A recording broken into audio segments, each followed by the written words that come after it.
Quezon. Ang Lukban ay may lawak na 130.46 kwadrado kilometro. Ang populasyon ng Lukban ayon sa 2020 na census ay 53,091. Ang mga karatig ng Lukban ay ang mga munisipyo ng Luisiana, Sampaloc, Mauban, Liliu at Tayabas. May parte rin ng Lukban na nasasakop ang Mount Banahaw. Naging sentro ng paniniwalang Katoliko sa Lukban ang Parish of St. Louis Bishop. Ating bisitahin ang Parish of St. Louis Bishop ng Lukban, Quezon. Ang St. Louis Bishop Parish Church ay matatagpuan sa Rosales Avenue, Lukban, Quezon. Ang simbahan ay nasa ilalim ng supervision ng Roman Catholic Diocese of Lucena. Ang unang simbahan ng Lukban na naitayo noong 1575 ay nasira ang taong 1629. Naitayo ang sumunod na simbahan sa pagitan ng 1630 at 1640. Malaki ang pagkasira nito dahil sa sunog noong 1733. Ang kasalukuyang simbahan ay natapos noong 1738 at ang karatig na kumbento noong 1743. Ang 1878 na Remedia Church Bell ay nainstala sa patnubay ng parish priest na si Reverend Monsignor Melesio B. Verastig. Ang pag-instala ay naaprobahan ng Parish Pastoral Council at tulong ng Knights of Columbus Council 7,439 ng Lukban, Quezon. Ang proyekto ay napunduhan ng Knights of Columbus Council 7,439 mula sa tulong pinansyal ni Sir Knight Alexi Lukban ng St. Mary's Cathedral Council 15,883 ng San Francisco, California, USA.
Vidiceris paraditus, donum Dei altissimi, foncivus ignis caritas, et spiritualis uncior. Deciamus damate, nos capus atque filium, Deum tribus spiritum, credamus omni tempore.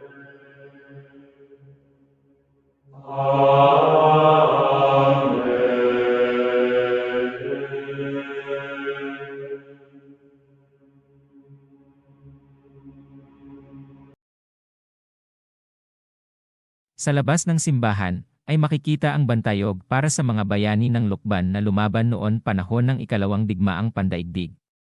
Ang plaka na ito ay nagbibigay pasasalamat sa mga tao at organisasyon na nag-ambag sa bayan ng Lukban.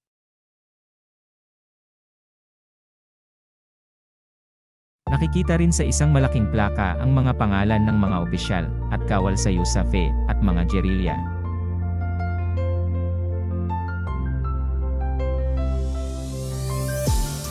Sa isa pang memoryal ay nakasulat ang maikling kasaysayan ng mga pangyayari noong ikalawang digmaang pandaigdig.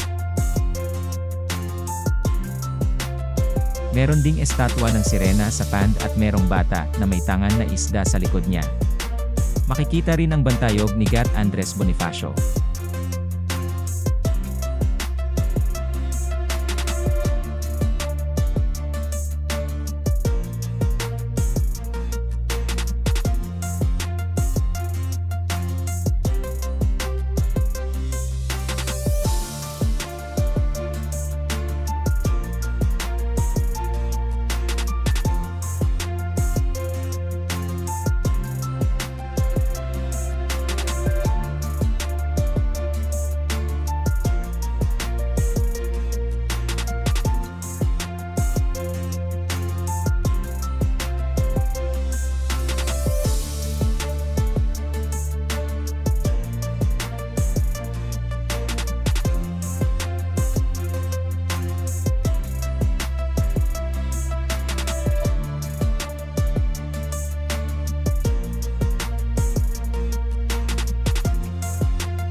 Para sa katulad na impormasyon at mga video, i-like, share, mag-subscribe at i-click ang notification bell.